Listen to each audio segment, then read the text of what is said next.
Svenk Radyo'dan merhaba değerli dinleyiciler. Kent Gündemi programıyla tekrar karşınızdayız. Bugün Diyarbakır Büyükşehir Belediyesi öncülüğünde yapılan Ahmet Kadın Emek ve Kültür Sanat Buluşması'nı konuşmak üzere Diyarbakır Büyükşehir Belediyesi Kadın ve Aile Hizmetleri Daire Başkanı Özden Gürbüz Sümer konuğumuz. Hoş geldiniz. Hoş bulduk, merhabalar. Teşekkürler. Biz Özden Hanım'la Ahmet Kadın Emek Kültür ve Sanat Buluşması'nı konuşacağız. 23, 24, 25 Mayıs yani yarın Cuma, Cumartesi ve Pazar günü yapılacak olan etkinliği konuşacağız. Öncesinden diğer frekanslarımızı hatırlatalım. Ahmet ve Mardin frekansımız 95.0, Urfa 87.8, Muş 96.5 ve internet üzerinden bizi dünyanın her yerinde dinleyen dinleyicilerimize de buradan selam gönderip merhaba diyelim. Biz tekrar konuğumuza dönelim. Özden Hanım hoş geldiniz tekrardan. Hoş bulduk. Şimdi dün önceki gün açık deklare ettiniz. Önümüzdeki 3 gün Dağkapı Meydanı, Şeyh Said Meydanı'nda bir etkinliğiniz olacak. Yine kadın merkezi bir etkinliğiniz olacak. Ahmet Kadın Emek ve Kültür ve Sanat Buluşması adı altında. Evet. 3 günlük bir programın detayını sizden alacağız. Öncelikle böyle bir çalışmanın motivasyonunu alalım. Sizden neydi? Bu çalışmayı yapmayı iten sebepler neydi? Evet.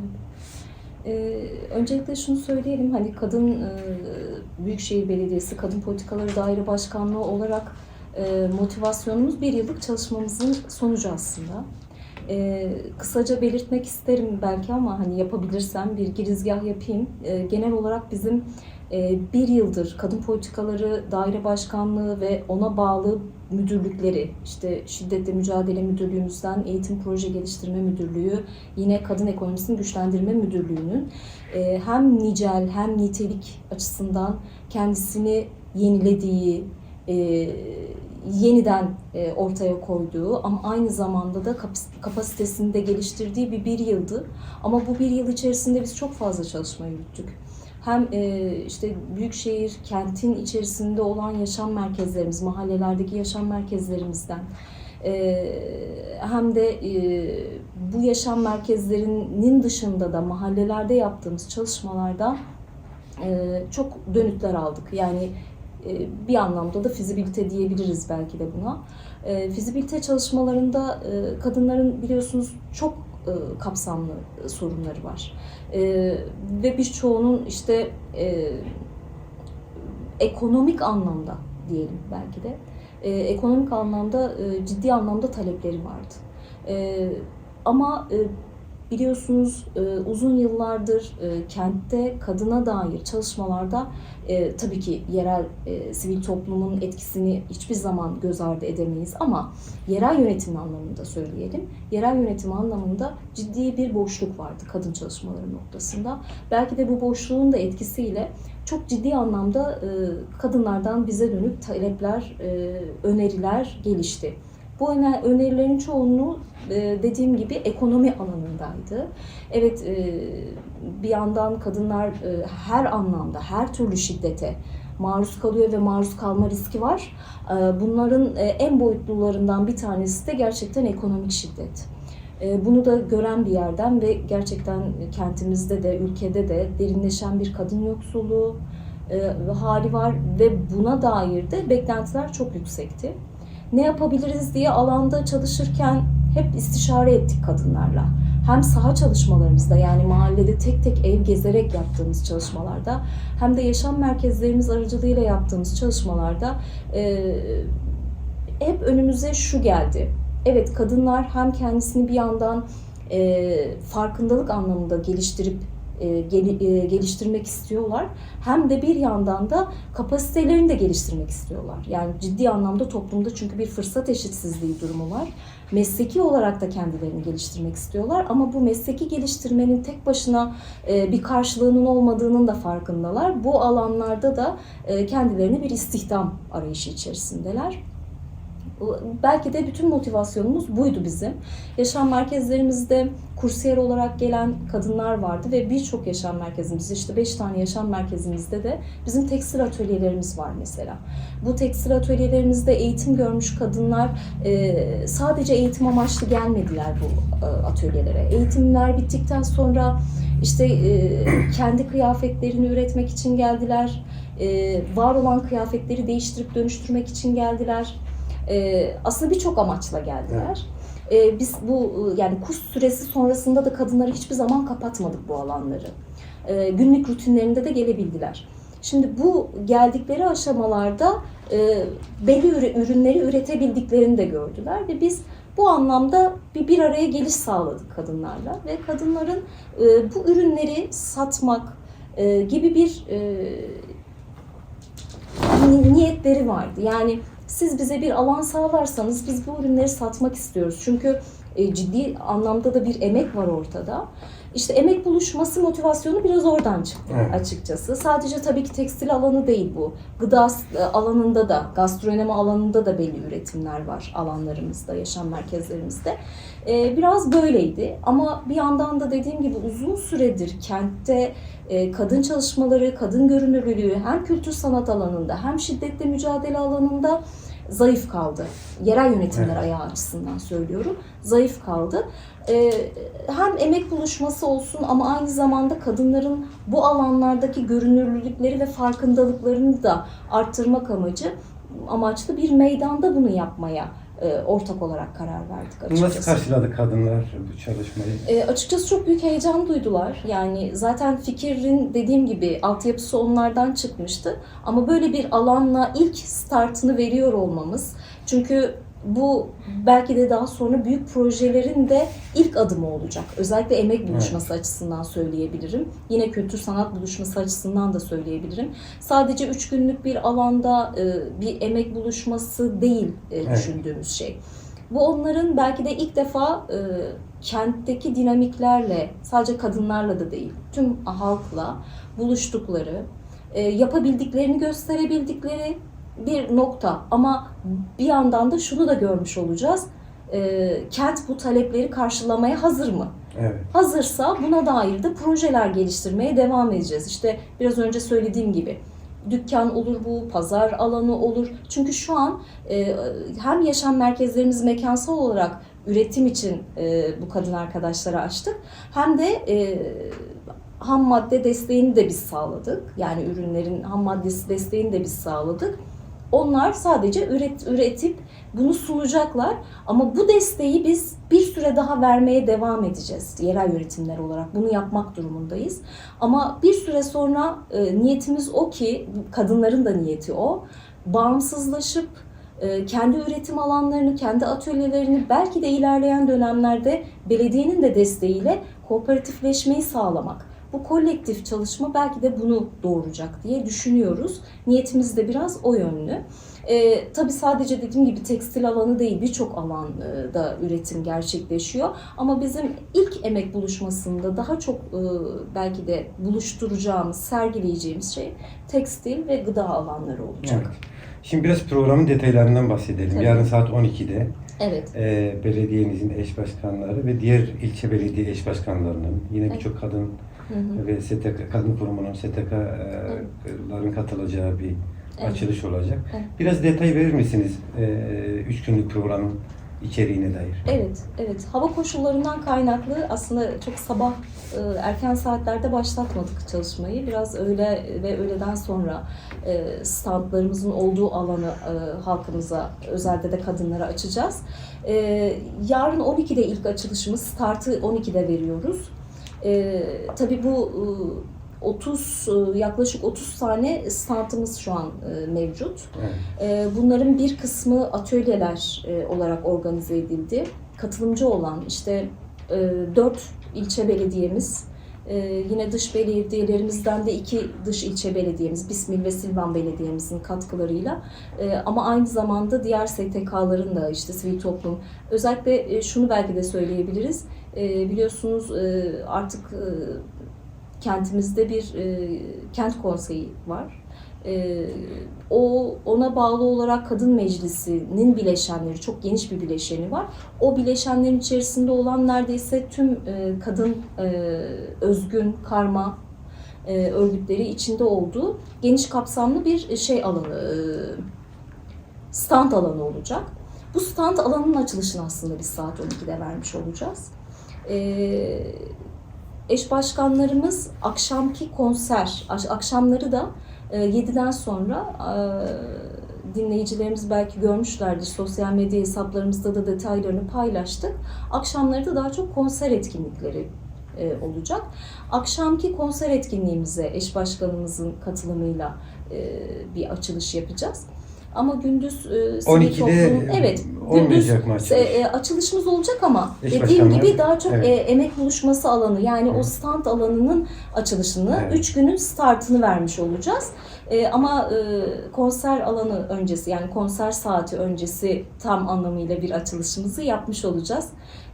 Böyle Evet. diyebilirim. Ben programın detayı önümde, dinleyicilerimize buradan şöyle bir özet geçelim.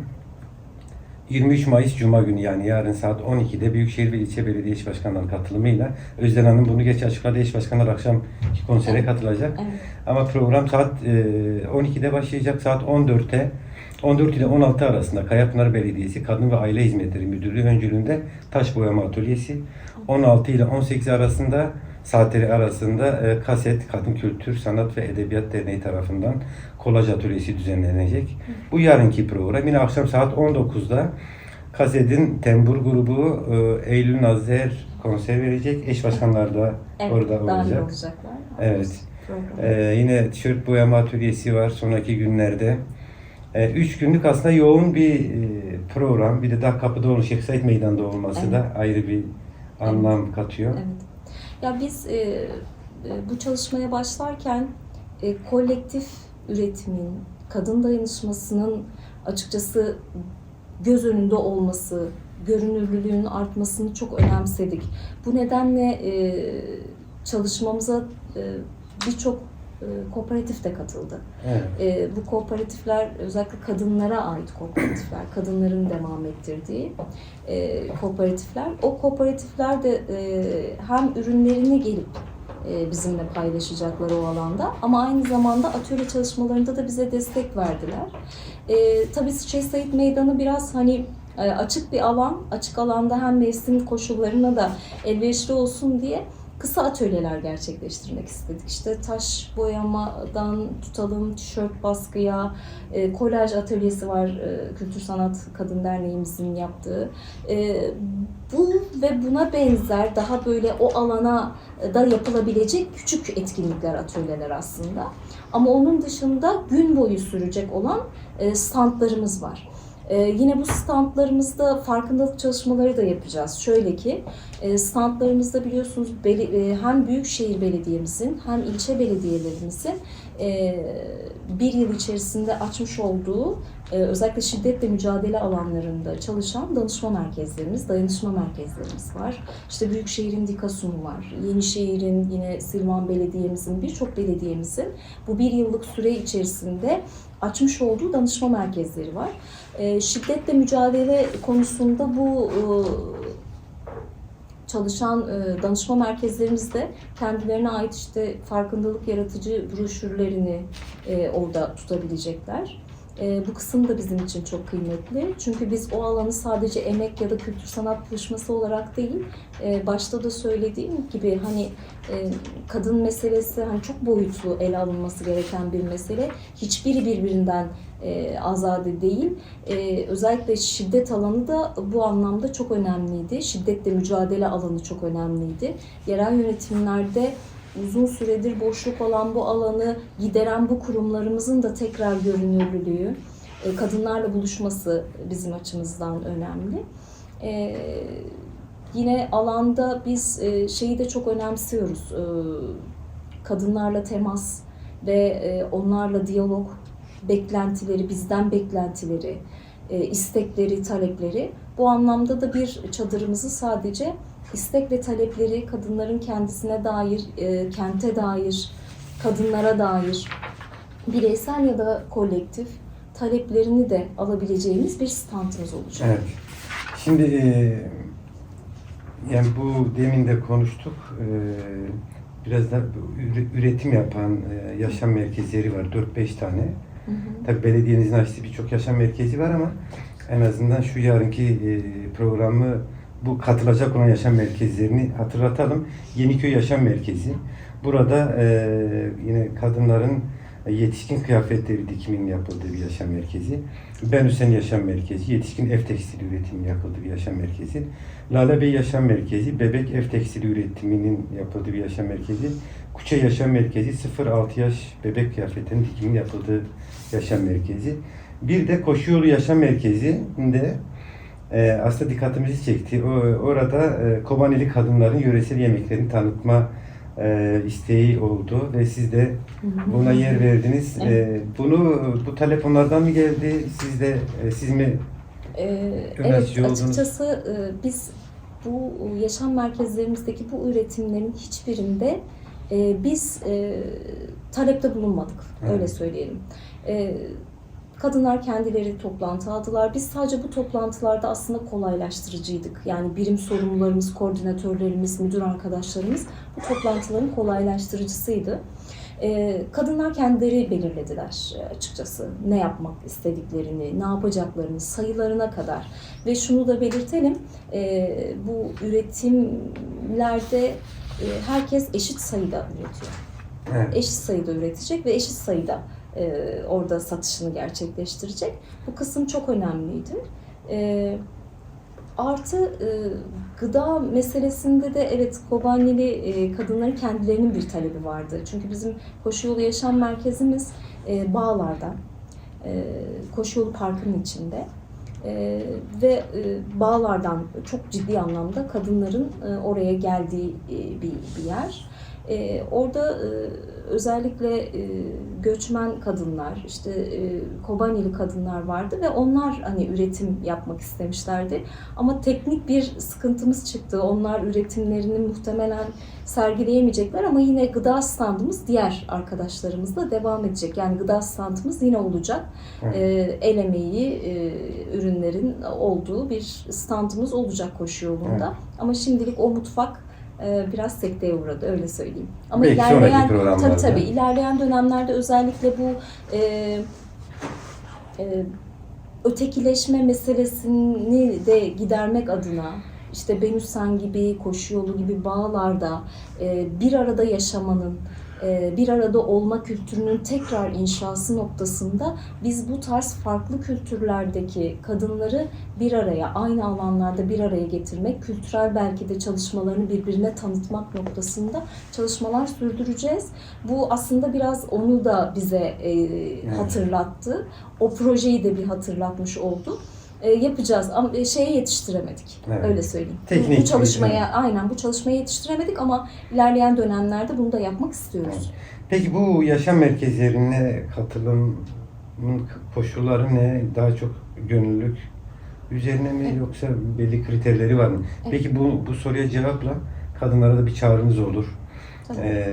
Sanırım her mahallede ya da birçok mahalle ve bölgede yaşam merkezleri var. Evet. Oraya katılım sağlamaları konusunda da bir çağrımız olur. Evet. Yaşam merkezlerimiz şöyle, 5 yaşam merkezimiz var. 5'i de dediğimiz gibi mahallelerin içerisinde. İşte Koşu Yolu'nda, Koşu Yolu Parkımızın içinde. Huzur Evlerinde Kurçay Mahallesi'nde bir yaşam merkezimiz var. Ahmet Arif Caddesi'nin üzerinde. Benüsen Mahallesi'nde çok eski yıllardan beri olan bir yaşam merkezimiz var. Lale Bey Suriçi'nde Meryem Ana Kilisesi'nin biraz daha ilerisinde bir yaşam merkezimiz var. Tüm Yeniköy'de bir de Yeniköy mezarlığının arka tarafında bir yaşam merkezimiz var. Aslında Bağlar'da 2 tane olmuş oluyor. Evet. Bağlar biraz büyük bir alan biliyorsunuz. 2 tane yaşam merkezimiz var Bağlar alanında da. Şimdi bu alanlarda biz tabii ki bizden önceki dönemde daha çok mesleki kurslar temelli. Biraz da cinsiyetçi rolleri de pekiştiren kursların olduğu alanlar buralar. Ama aslında 2015 ve öncesinde açılmış yaşam merkezlerimiz de var içlerinde. İşte Benüsen bunlardan biri, Yeniköy bunlardan biri. O alanlarda biz daha çok kadınlarla buluştuğumuz, kadınların rahatlıkla gelebildikleri alanlar. Sadece kurs merkezi gibi tasarlamıyoruz biz o alanları. Evet, içerisinde mesleki kursların mesleki anlamda kendilerini geliştirebilecekleri kursların açılmasını da önemsiyoruz. Yeni dönemde onları da tekrar daha da geliştirerek açmaya devam edeceğiz. Ama kadınlar o alanlara rahatlıkla günlük işte sohbet etmeye bile gelebiliyorlar. Örnek veriyorum, Koşuyolu Yaşam Merkezimizde bizim bir spor salonumuz da var. Evet. Spor hocamız da var. İşte fitness, yakın savunma, bu eğitimleri veriyor. Ama aynı zamanda boş vakitlerinde o spor salonunu da kullanabiliyor kadınlar. Yine resim kursumuz var. Sadece genç kadınlar değil, açıkçası yetişkin kadınlar da bu kurslardan yararlanabiliyor. Bir kısmı gönüllü, şu an için kursları veren arkadaşlarımız gönüllü. Yine bütün yaşam merkezlerimizde çocuk oyun gruplarımız var. Kadınların kamusal alana çıkışlarını rahatlatmak ya da o kurslara gelişlerini rahatlatmak adına oyun gruplarımız var. Oralarda çocuklar eğitim, yani en azından oyun anlamında eğitim görebiliyorlar. Ama yeni dönemde işte tekstil alanlarımız var. Kadınlar oraya gelip bireysel başvuru yapıyorlar. Hangi alanda kursa gelmek istiyorlarsa kurs kayıtları yapılıyor. Ama aynı zamanda bireysel danışmanlık hizmeti de veriyoruz. Bizim bir Dikasum'umuz da var. Diyarbakır Kadın Sorunlarını Araştırma Merkezimiz. Orası aynı zamanda bir danışmanlık merkezi de. Psikoloğumuz var, sosyal çalışmacı arkadaşlarımız var, saha ekibimiz var, saha çalışanı arkadaşlarımız var. Bu arkadaşlarımızın olduğu bir Dikasum kurumumuz var. Genelde bireysel başvurularda şiddet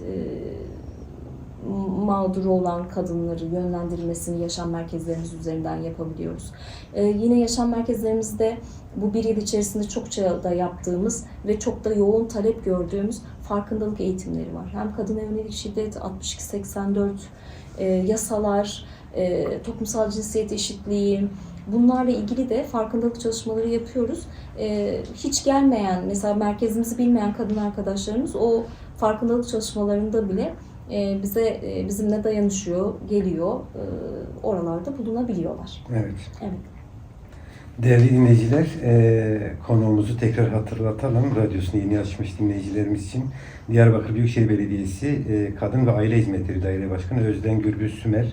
Konuğumuz Özden Hanım'la biz Ahmet Kadın Emek ve Kültür Sanat Buluşması'nı konuşuyoruz. Yarın Cuma, Cumartesi ve Pazar günü.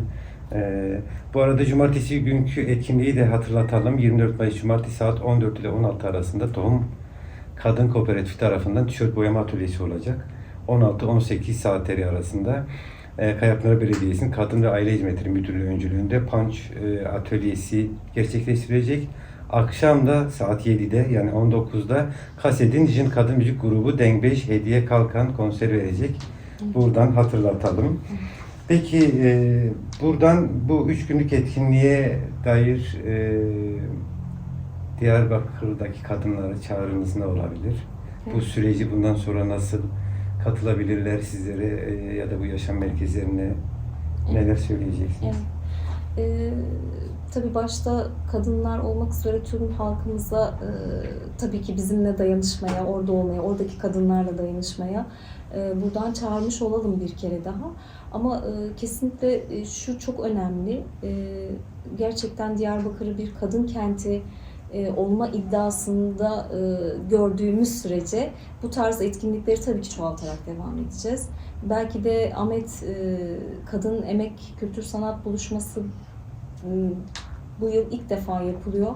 Ama talebe ve etkiye göre belki de bunu süreklileştireceğimiz bir periyoda da dönüştürebiliriz. Her yıl böyle geleneksel hale de dönüştürebiliriz ki temennimiz de biraz o.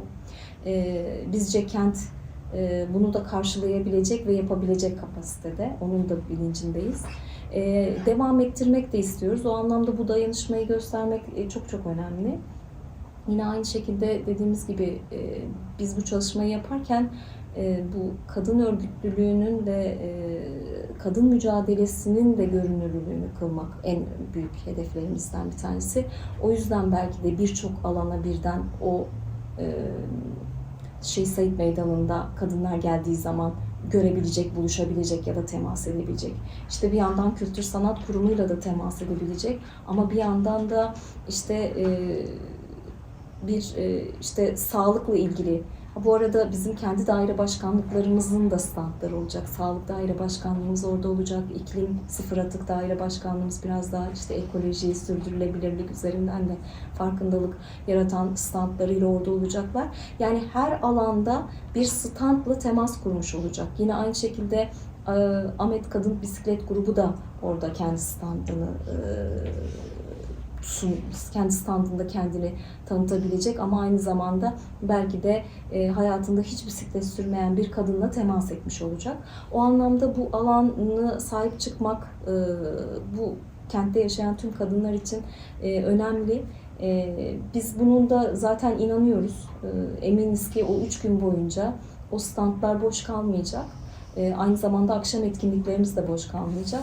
Çünkü uzun süredir özellikle özgün kadın çalışmalarına gerçekten aç kalmıştı bu kent. Evet. Özellikle kültür sanat çalışmalarına aç kalmıştık. Bunu bir nebze de olsa karşılayabilirse çok seviniriz. Bu da diğer yapılacak çalışmalara vesile olur. Evet. Öyle diyelim. Özellikle Kooperatif yaşam merkezlerimiz... benzeri çalışmalarınız olacak mı? Onlara da neler Evet, söyleyeceksiniz? onu da söyleyebiliriz. Yaşam merkezlerimizde çok ciddi bir potansiyelimiz var bizim. Hani gerçekten mahallede ciddi anlamda bir sahiplenme de var yaşam merkezlerimize.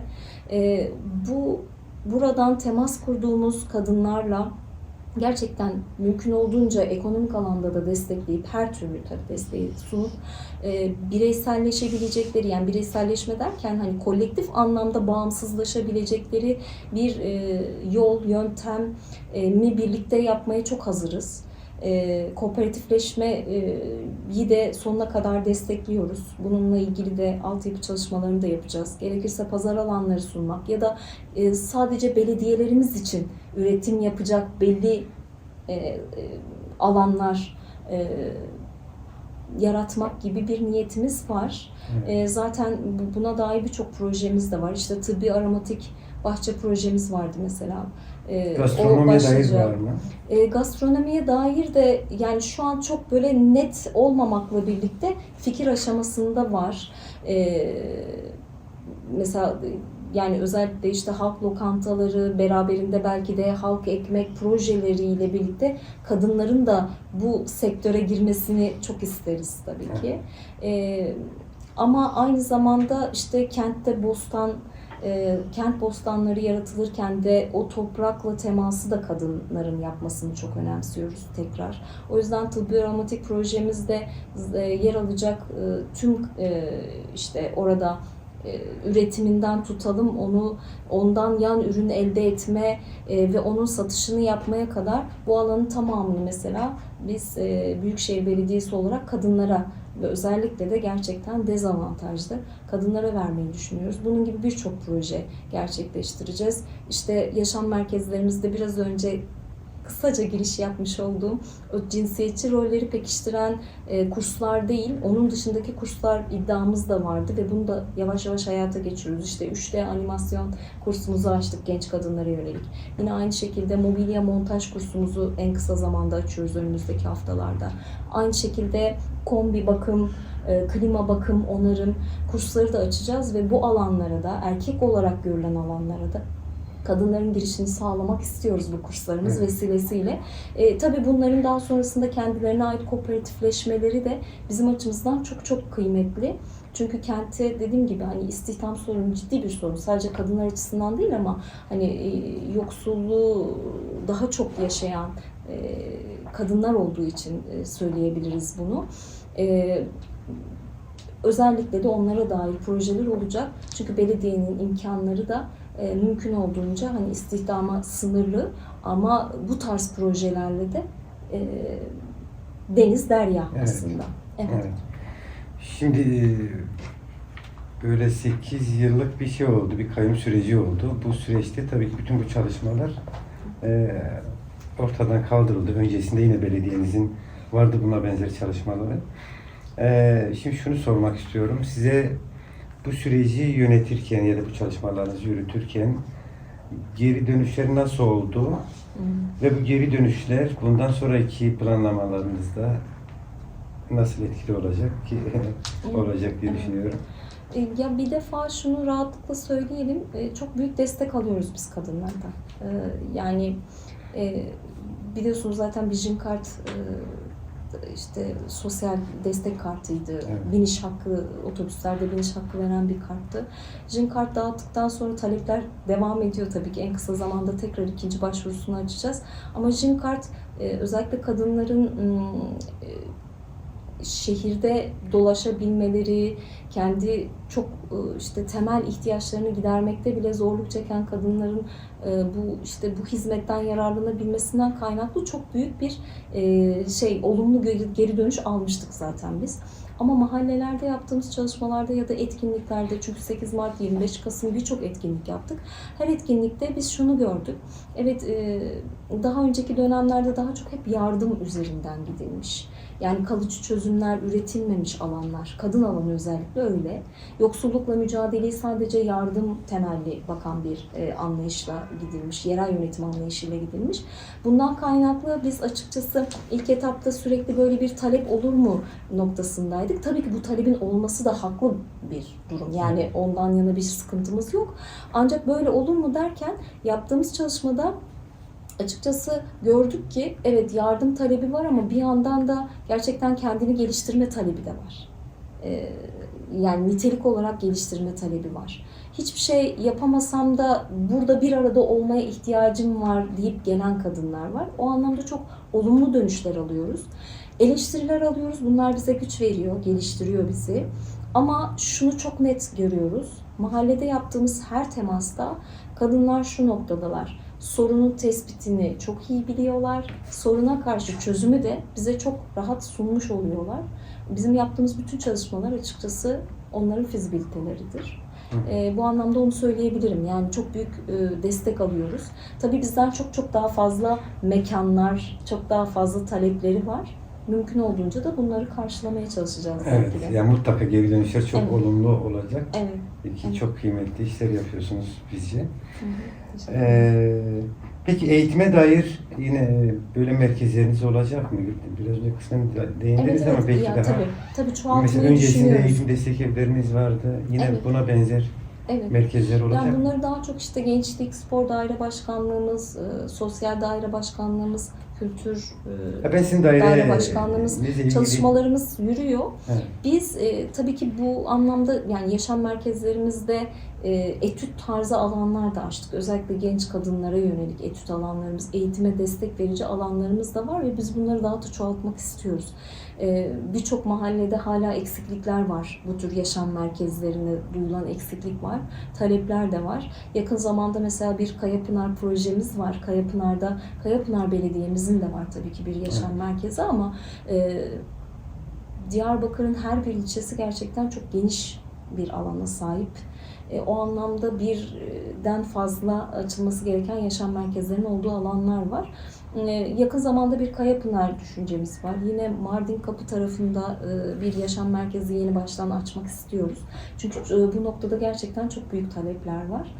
Kapasiteyi bazen kaldırmıyor var olan yaşam merkezlerimiz. Büyütmek niyetimiz var tabii ki. Evet. Projelerimiz arasında var. Evet, peki. Değerli dinleyiciler, Diyarbakır Büyükşehir Belediyesi öncülüğünde ilçe belediyelerinin de ve STK'ların da katılımıyla 23, 24 ve 25 Mayıs tarihlerinde Ahmet Kadın Emek ve Kültür Sanat Buluşması düzenlenecek. Biz bunları konuşmak üzere Diyarbakır Büyükşehir Belediyesi Kadın ve Aile Hizmetleri Daire Başkanı Sayın Özden Gürbüz Sümer'i konuk ettik. Özden Hanım bize hem kadına dair hem bu 3 günlük etkinliğe dair çalışmalarını aktardı. Biz programın çok süremiz kalmadı. Ekstradan aktarmak istediğiniz bir şey var mı? Bu 3 günlük süreçte insanların oraya katılım sağlamasına dönük bir çağrı olabilir. Kadınlara dair bir çağrınız olabilir. Çokça dillendirdik, bir daha dillendirelim. Evet, o 3 gün boyunca özelde kadınları gerçekten o alanda bizimle olmaya, dayanışmaya tekrar davet etmiş olalım. Özellikle de kadın kültür sanat alanına sahip çıkmaya davet ederim. Çünkü akşam yapacağımız tüm o kültür sanat etkinliklerinin tüm emektarları kadınlar olacak. Sanatçılar kadınlar olacak. İşte Tembur ekibi tamamen kadınlardan ya da kasetin grubu tamamen kadınlardan. Govent ekibi tamamen kadınlardan olacak. Biraz o gerçekten kültür sanattaki kadın görünürlülüğünü de göstermek açısından önemli. Ama bu kültür sanat alanındaki kadın emekçi arkadaşlarımıza da sahip çıkmak noktasında da bir çağrımız olsun bu. Ama aynı zamanda gerçekten orada işte sivil toplum alanında yıllardır bu kentte çalışmış, çalışmaya devam eden, kadın alanında çok katkıları olan sivil toplum örgütleriyle dayanışmaya çağırmış olalım. Ama aynı zamanda da tabii ki belediyelerimizin, ilçe belediyelerimizin kurmuş olduğu, yeniden inşa ettiği tüm kadın alanlarına da sahip çıkmaya çağıralım, davet edelim. Evet, peki. Çok teşekkürler geldiğiniz için. Ben teşekkür ediyorum. Değerli dinleyiciler, programın sonuna geldik. Kent gündeminin sonuna geldik. Diyarbakır Büyükşehir Belediyesi Kadın ve Aile Hizmetleri Daire Başkanı Özden Gürbüz Sümer konuğumuzdu. Yarın başlayacak olan ve pazar günü bitecek olan Ahmet Kadın Emek ve Kültür Sanat Buluşması'nı konuştuk. Biz de buradan tüm dinleyicilerimize çağrıda bulunalım, mutlaka katılalım. Çünkü orada çok değerli şeyler olacak, etkinlikler olacak. Biz programımızı sonlandırıyoruz. Bir dahaki kent gündeminde buluşmak üzere. Hoşça kalın diyoruz.